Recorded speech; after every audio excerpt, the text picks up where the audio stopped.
Raid ಮಾಡಲೇಬೇಕು. Ride ಮಾಡದೆ ನಮಗೆ ಜೀವನನೇ ಇಲ್ಲ. ಸ್ವಲ್ಪ ಜಾಬ್ ಮತ್ತು ಸ್ವಲ್ಪ ರೈಡು. ಸೊ ವಾಟ್ಸಪ್ ಗಾಯ್ಸ್, ಹೇಗಿದ್ದೀನಿ? ಮತ್ತೊಂದು ವೀಡಿಯೋಗೆ ಸ್ವಾಗತ. ನನ್ನ ಲಾಸ್ಟ್ ವೀಡಿಯೋ ನಿಮ್ಗೆ ಗೊತ್ತೇ ಇದೆ, ನನ್ನ ಹೆಲ್ತ್ ಅಷ್ಟು ಸರಿ ಇರಲಿಲ್ಲ. ಸೊ ಹೊರಗಡೆನೇ ಬರ್ತಾ ಇರಲಿಲ್ಲ, ಮಂಗಳೂರಿಗೆ ಬರ್ತಾ ಇರಲಿಲ್ಲ. ಸೊ ಇವಾಗ ನಾನು ಮುಡಿಪು ಅಂತ ದೇರ್ಲಘಟ್ಟೆಯಿಂದ ಸ್ವಲ್ಪ ಈಚೆ. ಸೊ ಇಲ್ಲಿ ಬಂದಿದ್ದೀನಿ, ಯಾಕಂದರೆ ನಂದು ಫ್ರಂಟಲ್ಲಿ ಇದೆಯಲ್ಲ ಬ್ಲ್ಯಾಕ್ ಸ್ಟಿಕ್ಕರ್ ಅಲ್ಲ, ಅದೆಲ್ಲ ಹೊರಟೋಗಿದೆ. ಸೊ ಅದನ್ನು ಚೇಂಜ್ ಮಾಡುವಂತ ಬಂದಿದ್ದೀನಿ. ಆಲ್ ರೈಟ್, ನಾವು ಬಂದಿದ್ದೀವಿ. ನಾನು ತುಂಬ ಲಾಂಗ್ ವೀಡಿಯೋ ಮಾಡಲ್ಲ, ಸ್ವಲ್ಪ ವೀಡಿಯೋನೇ ಮಾಡ್ತೀನಿ. ಅಂದರೆ ಬಾಯೆಲ್ಲ ಫುಲ್ ನೋವು, ಅದಕ್ಕೆ ಮಾತಾಡೋಕ್ಕೆ ಜಾಸ್ತಿ ಆಗ್ತಾ ಇಲ್ಲ. ಸೊ ಹಂಗಾಗಿ ನನಗೆ ಸರಿಯಾಗಿ ಗೊತ್ತಿಲ್ಲ ಎಲ್ಲಿರೋದು ಅಂತ. ಅಂದರೆ 2 years ಬ್ಯಾಕ್ ನಾವು ಇಲ್ಲಿ ಬಂದು ಸ್ಟಿಕ್ಕರಿಂಗ್ ಎಲ್ಲ ಮಾಡಿ ಹೋಗಿದ್ದೀನಿ. ಬಟ್ ಇವಾಗ ಪ್ರಾಪರಾಗಿ ಎಲ್ಲಿ ಅಂತ ನನಗೆ ಗೊತ್ತಿಲ್ಲ. ಇವತ್ತು ಕಂಪ್ಲೀಟ್ ಅಂದರೆ ನಂಗೆ ಮಾತಾಡ್ಲಿಕ್ಕಾಗಲ್ಲ, ನನ್ನ ಮುಖಲ್ಲಿ ಅಷ್ಟು ನೋವಾಗ್ತಾಯಿತ್ತು.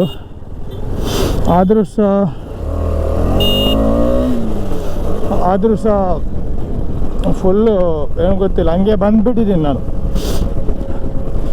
ಅಂದರೆ ನನಗೆ ಟೈಮೇ ಸಿಗ್ತಾ ಇಲ್ಲ. ನಾನು ಮೊನ್ನೆಯಿಂದ ಕಾರವಾರ ಹೋಗಲಿಕ್ಕೆ ನೋಡ್ತಾ ಇದ್ದೀನಿ, ಬಟ್ ಆಗ್ತಾ ಇಲ್ಲ. ಹೋಗಬೇಕು, ನೆಕ್ಸ್ಟ್ ಫ್ರೈಡೇ ನಾನು ಹೋಗೋ ಪ್ಲ್ಯಾನ್ ಮಾಡಿದ್ದೀನಿ.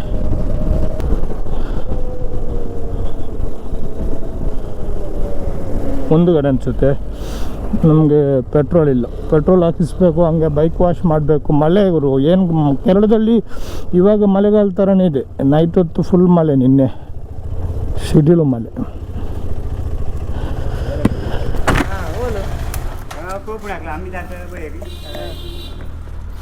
ಮುನ್ನೋದು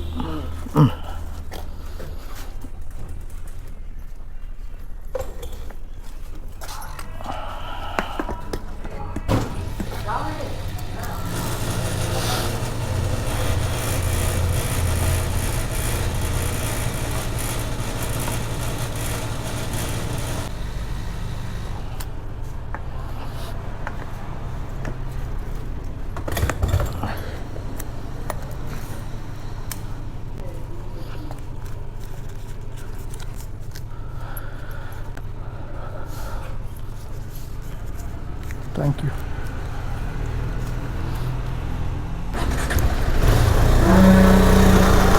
ಸೊ ಮಳೆ ಇದ್ದರೆ ಡೈಲಿ ಬೈಕ್ ವಾಶ್ ಮಾಡಬೇಕಾಗುತ್ತೆ. ನಾನಿವಾಗ ಇದ್ದೀನಲ್ಲ, ನಮ್ಮ ಮನೆಯಲ್ಲಿ ಇದ್ದಿದೆ ಎಲ್ಲ ಬೈಕ್ ವಾಶ್ ಮಾಡೋ ಸೆಟಪ್ ಎಲ್ಲ ಇದೆ.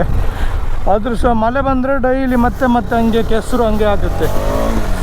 ಇಲ್ಲೊಂದು ಟೈರ್ ಶಾಪ್ ಓಪನ್ ಆಗಿದೆ.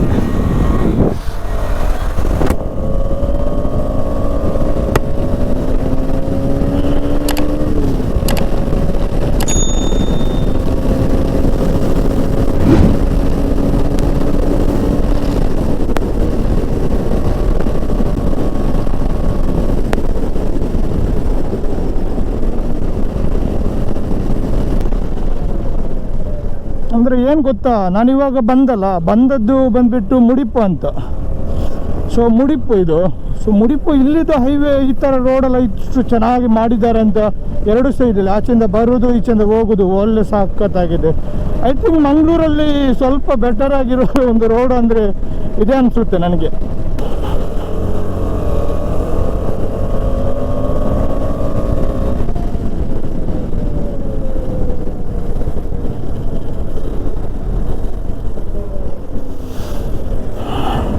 ಹೋಗು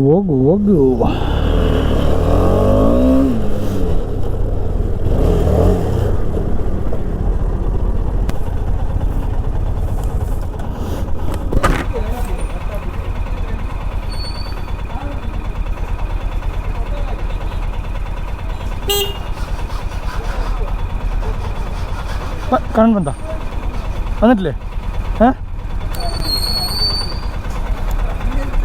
5 minutes later.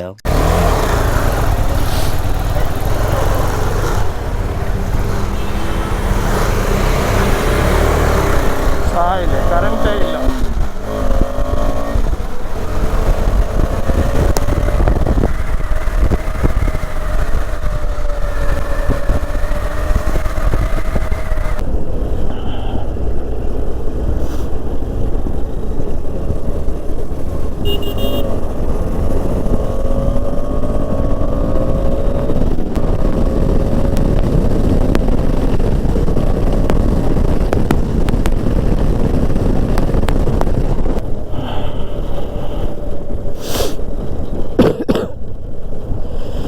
ಅಯ್ಯೋ ದೇವ್ರಿ, ಏನಿದು ಬ್ಲಾಕ್.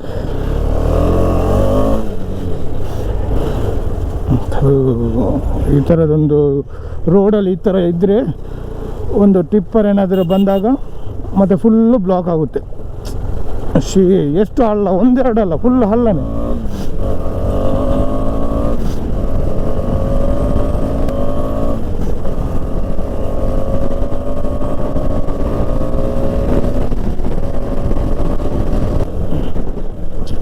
ನಾನು 2 ಕೆಲಸಕ್ಕಂತ ಬಂದೆ. ಒಂದು ಸ್ಟಿಕ್ಕರ್ ಮಾಡಬೇಕು, ಇನ್ನೊಂದು ಬೈಕ್ ವಾಶ್ ಮಾಡಿಸ್ಬೇಕಂತ.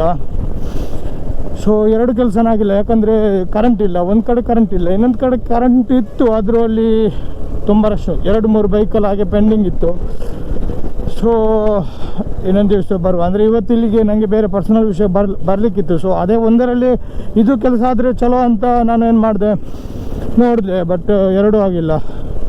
ಬೈಕ್ ವಾಶ್ ಬೇಕಾದರೆ ಮನೇಲಿ ಮಾಡ್ತೀನಿ. ಬಟ್ ಏನು ಗೊತ್ತಾ, ನಾವು ಎಷ್ಟೇ ಮನೇಲಿ ವಾಶ್ ಮಾಡಿದ್ರು ಇವರು ಮಾಡ್ತಾರಲ್ಲ, ಆ ಥರದ್ದು ವಾಶ್ ಎಲ್ಲ ಮಾಡುವಾಗ ನಮಗಾಗಲ್ಲ, ಗೊತ್ತಾಯ್ತಾ? ಅವ್ರದ್ದು ಏನು ಆ ಪೈಪ್ ಇರುತ್ತಲ್ಲ, ಅದು ಪ್ರೆಷರ್ ಏನು ಮಾಡುತ್ತೆ, ಹೊಡೆಯುತ್ತೆ. ಅವರು ಸ್ವಿಚ್ ಕರೆಂಟ್ ಡೈರೆಕ್ಟಿಂದ ಪಂಪಿಂದ ತೆಗಿತಾರೆ, ಪಂಪ್ ಅದು ರನ್ ಆಗುತ್ತೆ ಸ್ವಿಚ್ ಹೊಡೆಯುವಾಗ. ಸೊ ಅದು ತುಂಬ ಹೆವಿ ಸ್ಪೀಡ್ ಇರುತ್ತಲ್ಲ, ಕರೆಕ್ಟಾಗಿ ನಮ್ಮ ಇಂಜಿನ್ ಪಾರ್ಟ್ ಒಳಗಡೆ, ಆಮೇಲೆ ಹೊರಗಡೆ ಎಲ್ಲ ಬೈಕ್ ಒಳಗಡೆಲ್ಲ ಫುಲ್ ಎಲ್ಲಾದರೂ ಕೆಸರೆಲ್ಲ ಬಾಕಿ ಆದರೆ ಅದು ಹೊರಟೋಗುತ್ತೆ. ಬಟ್ ನಾವು ವಾಶ್ ಮಾಡುವಾಗ ಹಂಗಾಗಲ್ಲ, ನಮ್ಮ ಪೈಪು ಸ್ಪೀಡು ಅಷ್ಟೇನಿರಲ್ಲ. ಸೊ ಹಂಗಾಗಿ ನಾವು ಹೊರಗಡೆ ಡೈಲಿ ವಾಶ್ ಮಾಡೋದಾದ್ರೆ ಮನೆಯಲ್ಲೇ ಮಾಡ್ಬೋದು 2 ದಿನಕ್ಕೊಮ್ಮೆ. ಆದರೆ ನಾವು ಒಂದು ವೀಕ್ ಅಥವಾ ಒಂದು 10 ದಿನ 20 ದಿನಕ್ಕೊಮ್ಮೆ ವಾಶ್ ಮಾಡೋದಾದರೆ ಹೊರಗಡೆ ಹೋಗಿ ವಾಶ್ ಮಾಡಿಸೋದು ಬೆಸ್ಟ್.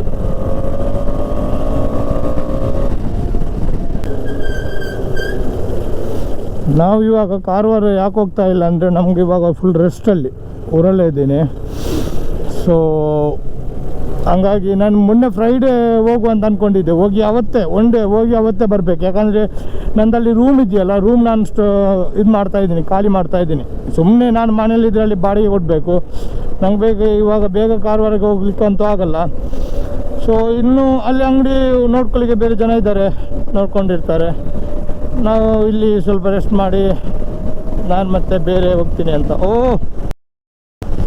ಮಧ್ಯ ಸ್ಪೀಡಲ್ಲಿ ಬರುವಾಗ ಕಾಣಿಸೋದೇ ಇಲ್ಲ. ಇಲ್ಲಿ ನೋಡಿ ಪೊಲೀಸರು.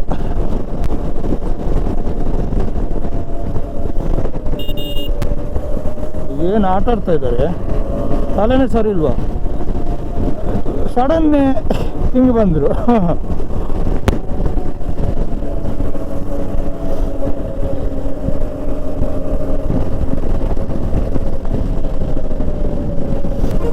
ಸೊ ಹಂಗಾಗಿ ನಾನು ನೆಕ್ಸ್ಟ್ ಫ್ರೈಡೇ ಕಾರವಾರ ಹೋಗ್ತಾ ಇದ್ದೀನಿ ನಂಗೆ ಕನ್ಫರ್ಮ್ ಇಲ್ಲ. ನಾನು ಬೈಕಲ್ಲೇ ಹೋಗ್ಲಿಕ್ಕೆ ನನಗೆ ಲಾಂಗ್ ಹೊಡ್ಲಿಕ್ಕೆ ಆಗಲ್ಲ, ಯಾಕಂದರೆ ಇವಾಗ ಹೆಲ್ತು ಅಷ್ಟು ಚೆನ್ನಾಗಿಲ್ಲ. ಒಂದು ಟ್ರೈನ್ ಮೇಲೆ ಹೋಗ್ತೇನೆ. ಆದರೆ ಕನ್ಫರ್ಮ್ ಆಗಿ ನಾನು ಟ್ರೈನ್ ಅಂತ ಹೇಳಲ್ಲ. ನನಗೆ ಬೈಕ್ ಎಷ್ಟು ಇದಾದ್ರೂ ನಾನು ಬೈಕಲ್ಲೇ ಹೋಗ್ಲಿಕ್ಕೆ ನಾನು ಟ್ರೈ ಮಾಡ್ತೀನಿ. ಅಂದರೆ ನನಗೆ ಬೈಕಲ್ಲಿ ಹೋಗೋ ಕಂಫರ್ಟ್ ಬೇರೆ, ಬಸ್ಸಲ್ಲಿ ಟ್ರೈನಲ್ಲಿ ಏನು ಸಿಗಲ್ಲ. ಸೊ ಅದು ಟ್ರೈ ಮಾಡ್ತೀನಿ, ನೋಡುವ ಗೊತ್ತಾಗುತ್ತೆ ಏನಾಗುತ್ತೆ ಅಂತ.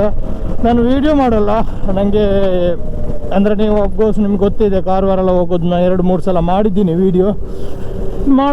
ಇನ್ನು ಮಾಡಲ್ಲ, ಕಾರವಾರಿಗೆ ಹೋಗೋದು ಮಾಡಲ್ಲ.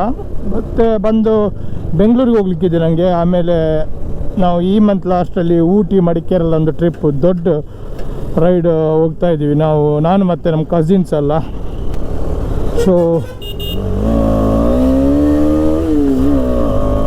ನೋಡುವ ಏನಾಗುತ್ತೆ ಅಂತ. ಓಕೆ, ಅಂದರೆ ಈ ಮಂತ್ ಲಾಸ್ಟ್ ಆಗುವಾಗ ನನ್ನ ಹೆಲ್ತೆಲ್ಲ ಕ್ಲಿಯರಾಗಿ ಬೇರೆ ಪ್ರಾಬ್ಲಮ್ ಏನಿರಲ್ಲ, ಆಮೇಲೆ ಹೋಗ್ಬೋದು ರೈಡು.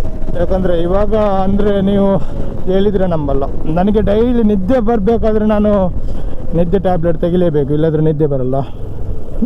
ಸೊ 1 ಮಂತ್ ಅಷ್ಟೇ, ಮತ್ತೆ ಕ್ಲಿಯರ್ ಆಗುತ್ತೆ. ರೆಸ್ಟ್ ಇದ್ದೀನಲ್ಲ. ಸೊ ನನಗೆ ನಿದ್ದೆ ಮಾತ್ರ ಅಂತೂ ಬೇಕೇ ಬೇಕು ಡೈಲಿ. ಸೊ ಹಂಗಾಗಿ ಏನಾಗುತ್ತೆ ಅಂದರೆ ಫುಲ್ಲು ಒಂಥರ ವೀಕ್ ಆಗಿರುತ್ತೆ ಡೇ ಅಲ್ಲೂ ನನಗೆ ಹೊರಗಡೆ ಹೋಗುವಾಗಲೂ. ರೈಡು ಮಾಡಲೇಬೇಕು, ರೈಡ್ ಮಾಡದೆ ನಮಗೆ ಜೀವನನೇ ಇಲ್ಲ.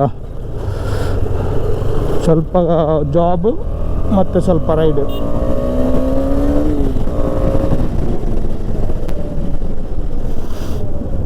ನನಗೆ ಗೊತ್ತಿಲ್ಲ ಯಾಕೆ ನಾನು ಎಷ್ಟು ರಫ್ ಆಗಿ ಹೊಡಿತಾ ಇದ್ದೀನಿ ಅಂತ. ನನಗೆ ಒಮ್ಮೆ ಮನೆಗೆ ಹೋಗಿ ಮುಟ್ಟಿದರೆ ಸಾಕು ಅಂತ ಆಗ್ತಾಯಿದೆ, ಅಷ್ಟು ಇರಿಟೇಷನ್ ಆಗ್ತಾಯಿದೆ ಹೆಲ್ಮೆಟ್ ಹಾಕಿ.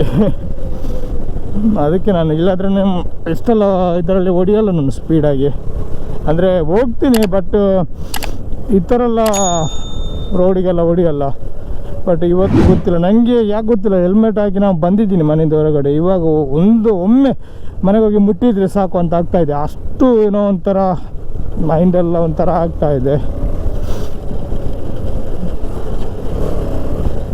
ನೋ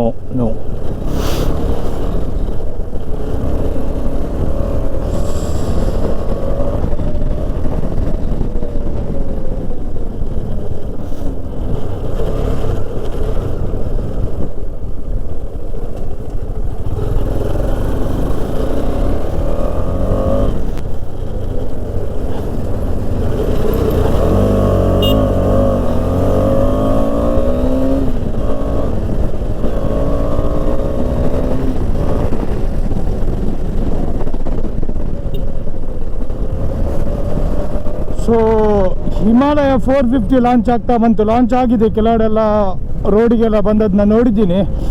ಸೊ ಪ್ರೈಸ್ ಬಂದುಬಿಟ್ಟು 2,80,000 310 320 ತನಕ ಏನೋ ಇದೆ. ಬಟ್ ಟಾಪ್ ಸ್ಪೀಡೆಲ್ಲ ನಾನು ಹಿಂಗೆ ನೋಡಿದಾಗೆಲ್ಲ ನನಗೆ ಒಂದು 2-3 ರಿವ್ಯೂ ಎಲ್ಲ ಮಾಡ್ತಾರೆ ವೀಡಿಯೋ ಎಲ್ಲ. ಅವ್ರದ್ದೆಲ್ಲ ನೋಡಿದಾಗ ನಂಗೆ ಗೊತ್ತಾಯಿತು 150 ಅಂತ. ಬಟ್ ನನಗೆ ಏನನ್ನಿಸ್ತು ಅಂದರೆ 450, ಇವಾಗ ಹಿಮಾಲಯ 450 ಬಂದ ಮೇಲೆ ಏನಾಗುತ್ತೆ, 400 ಕ್ಯಾನ್ಸಲ್ ಆಗುತ್ತೆ, ಡಿಸ್ಕಂಟಿನ್ಯೂ ಆಗುತ್ತೆ, ಮ್ಯಾನುಫ್ಯಾಕ್ಚರ್ ಮಾಡಲ್ಲ ಯಾರು. ಆಮೇಲೆ 450 452 ಅದಕ್ಕೆ ಇರುತ್ತೆ. ಸೊ 450 cc ಆಗಿ 150 ಟಾಪ್ ಸ್ಪೀಡ್ ಅಂದರೆ ಒಂಥರ ಏನೋ ನಂಗೆ ಗೊತ್ತಿಲ್ಲ ಕನ್ಫರ್ಮ್ ಆಗಿ. ಬಟ್ ನನಗೆ ಹಂಗೆ ಅಂತ 150 ಅಂತ ಗೊತ್ತಾಯಿತು, ಹೇಳಿದ್ದಂಗೆ ಆಯಿತು. ಅದಕ್ಕೆ ನಾನು ಹೇಳ್ತಾ ಇದ್ದೀನಿ. ಮತ್ತು ನಮಗೆ ಗೊತ್ತಾಗಬೇಕಂದ್ರೆ ಕರೆಕ್ಟಾಗಿ ನಮ್ಗೆ ಒಂದು ರೈಡ್ ಹೋದರೆ ಅಥವಾ ಓಡಿಸಿದ್ರೇ ಗೊತ್ತಾಗುತ್ತೆ ಎಷ್ಟಿದೆ ಅಂತೇಳಿ. ಬಟ್ 450 cc 150 ಸುಮ್ಮನೆ ಗುರು. ನಂದು 250 cc 140 ಹೊಡೆಯುತ್ತೆ. ಏನು 450 cc 150 ಹೊಡೆಯೋದು ಅಂದರೆ ಇವಾಗಲೇ ಅದರ ಹಿಮಾಲಯ 450 ಏನೋ ಒಂಥರ ಎಕ್ಸ್ಪೆಕ್ಟೇಷನ್ ಇತ್ತು. ಬಟ್ ಟಾಪ್ ಸ್ಪೀಡೆಲ್ಲ ನೋಡುವಾಗ ಮತ್ತು ಬೇರೆ ಮೀಟ್ರಲ್ಲೆಲ್ಲ ಫುಲ್ ಚೇಂಜ್ ತಂದಿದ್ದಾರೆ. ಡಿಜಿಟಲ್ ಮೀಟರ್ ಎಲ್ಲ ಫುಲ್ಲು ಡಿಜಿಟಲ್ ಮೀಟರೆಲ್ಲ ತಂದಿದ್ದಾರೆ. ಸೊ ಅದೆಲ್ಲ ಓಕೆ. ಬಟ್ ಟಾಪ್ ಸ್ಪೀಡು ಎಲ್ಲ ನೋಡುವಾಗ ಗೊತ್ತಾಗ್ತಾಯಿಲ್ಲ, ಪವರೆಲ್ಲ ನೋಡುವ ಏನಾಗುತ್ತೆ ಅಂತ. ಅಂದರೆ ಹಿಮಾಲಯನ್ 450 ಲಾಂಚ್ ಆದರೆ ನಾನು 450 ಅಪ್ಡೇಟ್ ತೆಗಿತೀನಿ ಅಂತ ಅಂದ್ಕೊಂಡಿದ್ದೆ. ಬಟ್ 150 ಸ್ಪೀಡಿಗೆಲ್ಲ ಅಂದರೆ 450 ಅಂದರೆ ಏನಾಗಬೇಕಿತ್ತು ಗೊತ್ತಾ, 180 ಎಲ್ಲ ಕೊಟ್ಟಿದ್ರೆ ಚಲೋ ಇರ್ತಿತ್ತು. ರಾಯಲ್ ಎನ್ಫೀಲ್ಡ್ ಯಾವುದು ಬೈಕ್ ಆದರೂ ನಿಮಗೆ ಎಷ್ಟು cc ಆದ್ರೂ ಸ್ಪೀಡ್ ಇರಲ್ಲ, ಟಾರ್ಕ್ ಇರಲ್ಲ, ನಮ್ಮ ಹಾರ್ಸ್ ಪವರ್ ಎಲ್ಲ ಕಮ್ಮಿ ಇರುತ್ತೆ. ಇವಾಗ ಡ್ಯೂಕಲ್ಲಿ 390 180 ಎಲ್ಲ ಹೊಡೆಯುತ್ತೆ, ಹೌದಾ, 180 ಎಲ್ಲ ಹೊಡೆಯುತ್ತೆ. ಬಟ್ 450 ಆಗಿಯೂ 150ಯಲ್ಲಿ ನಿಂತರೆ ಏನೋ ಒಂಥರ ವೇಸ್ಟು ಗುರು, ವೇಸ್ಟು. ಇಂಟ್ರೆಸ್ಟಿಂಗೇ ಹೋಯಿತು. ಅಂದರೆ ನಂತರ ನಮಗೇನು ಗೊತ್ತಾ, ಇವಾಗ ನೀವು ಅಡ್ವೆಂಚರ್ ಬೈಕ್ ಆಗಲಿ ಅಥವಾ ಸ್ಪೋರ್ಟ್ಸ್ ಬೈಕ್ ಆಗಲಿ ಟಾಪ್ ಸ್ಪೀಡಿದೆ ಜಾಸ್ತಿ ನೋಡ್ತಾರೆ ಯಾರು. cc ಜಾಸ್ತಿ ಇದೆ, ಸ್ಪೀಡಿದು ಟಾಪ್ ಸ್ಪೀಡ್ ಕಮ್ಮಿ ಇದೆ ಅಂದರೆ, ಅದರ ಪವರ್ ಕಮ್ಮಿ ಇದೆ, ಟಾಟನ್ ಎಲ್ಲ ಕಮ್ಮಿ ಇದೆ ಅಂದರೆ ಯಾರು ಅದನ್ನು ಅಷ್ಟು ಇದು ಮಾಡಲ್ಲ. ನಮ್ಮದು ಕೈಯೆಲ್ಲ ಏನೋ ಒಂಥರ ನೋವಾಗ್ತಾಯಿದೆ. ಅಯ್ಯೋ ದೇವ್ರೆ.